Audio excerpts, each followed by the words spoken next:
enchanted kingdom of Hermione. We're in the turret of pleasure, which is where I usually am, because it's the highest point of the enchanted kingdom. I can look out at the whole kingdom from here almost. And I'm your host for today, and the Lord Chamberlain of the enchanted kingdom, Zip Gun. Just sitting here watching the Titanic sink, watching the Britannica sink, talking about records, and I'm gonna do this is going to be a kind of a brief one, I think, because I've only got one record to talk about. Well, CD, sorry. I call them records. I'm old. To me, they are a record of an event. That's why I still use records. Oh yeah, no, that's not something I want to see. That's not something I want to see. That would be really bad. This record is old now. This is 6 years old. I don't believe it. It came out to no fanfare, no hype. Nobody gave a shit. Unbelievable. This is one of the better records I've bought. Now, I bought this I can't have bought this 6 years ago. So I'm not really sure what the deal is. But this is the record by, and I use this very loosely, Funkadelic. First, you gotta shake the gate. Now, this is, to all intents and purposes, the most recent communication from Mr. George Clinton. And he has sporadically put out records such as this for a little while now. The first one he did was, he called it the P-Funk All-Stars, which is what this probably should be called, the P-Funk All-Stars. I'm not sure why he's calling it Funkadelic. He hasn't used the name Funkadelic for some time. But the P-Funk All-Stars put out Urban Dance Floor Gorillas for the wonderful Uncle Jam label that he briefly had on CBS Associated, and that's a damn good record. Whole bunch of different people, like one song's all Blackbird McKnight. Most of the songs are actually like one-man bands. And he also then he got signed to 550 Epic, which was a strange little label that came up briefly. And he did the Awesome Power of a Fully Operational Mothership, which was a really good record. Had 3 absolutely A+ songs on it, plus a bunch of other good stuff. It's all good. Again, quite different. A lot of different people, song to song. Then he did, a few years back now, well, I guess quite a few years back, he did How Late Do You Have to Be Before You Are Absent? And that was a complete mishmash. And some of it sounds like almost uncompleted demos, but it doesn't matter. They all come from the same blueprint that was the final actual Funkadelic record, if you will, for Warner Brothers, The Electric Spanking of War Babies, which featured a complete hodgepodge of people. Sly Stone's on it, Roger Troutman's on it, Liege Curry is on it. Every song has a different lineup. Every song sounds like a different band. I still think it's one of my very favorite Funkadelic records. This is very similar. Now, Sly is on this too, strangely. Now, I'm not even going to go into how many people are on this, because it's endless. It's a 3 CD set. And it is from all over the map. There's, I think Eddie Hazel is on this. How long has he been dead? And it says here, 1983 CBS, 1967, 1995 Holland Dozier Holland. Most of it's 2014. And all I can say really, it's, how much time you got? This record is fantastic. If you like George Clinton, if you think George is indeed the father of the funk, which many of us do, this record is an absolute delight. Not every song, needless to say. There's one song by his kids' metal band on here, which probably didn't need to be on here.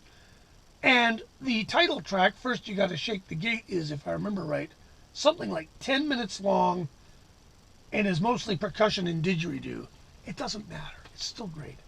There's a great song on this called In the Car, which I just can't get enough of. And all of these sound like demos that never quite got finished, or maybe they were just too high. But you know, Snot and Booger is a title here. Dippity Dippity Doo, Stop the Violence. This is not available in any store. I've never seen this in a store. I had to buy this online, of course, and I don't know anybody who's ever bought this in a store. Same with the record. Yeah, the record I forgot about in the middle there, Dope Dogs, which back in the day, my good friend, the late great Chris Buck, bought it from Japan of all things. It was the only way you could get it. And then when it finally came out domestically through God knows whom, Chris gave me his copy very kindly, and it's that's also a really great record. Again, for whatever reason, George either won't sign with anybody as a label or can't. Now, the can't I don't understand. This is a guy that got signed by Casablanca, and Casablanca didn't think he was too crazy to sign. Now, Casablanca, in case you don't remember Casablanca, God, how could you forget, was possibly the most decadent, coked out, misogynist, douchebaggy record label ever. Absolutely the worst record label. They were just all smoke and mirrors. They hemorrhaged money. Warner Brothers actually sort of created it for Neil Bogart, and within a year they went, enough, get out of here. They said, well, we want to go, there's the door.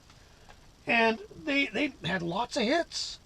Boy, oh boy, lots of hits. But when Polygram bought Casablanca, they turned into the biggest fucking money pit you've ever seen, and in no time at all, Casablanca was gone. And Polygram just said, get out of here, we don't want this anymore. But George was the only artist on the label. It didn't really cost them much money. He made just about as much as they gave him, and they didn't ask any questions. They said, what do you got? Funkadelic versus the Placebo Syndrome. Sure, we'll put it out. What's it mean? Never mind, I don't want to know. You know, so why this? Well, I mean, I guess partly because it's a three CD set. That maybe had something to do with it. Previous one was a 2 CD set. George has a lot of stuff. And I guess he's decided, time for the world to hear it. Good for him.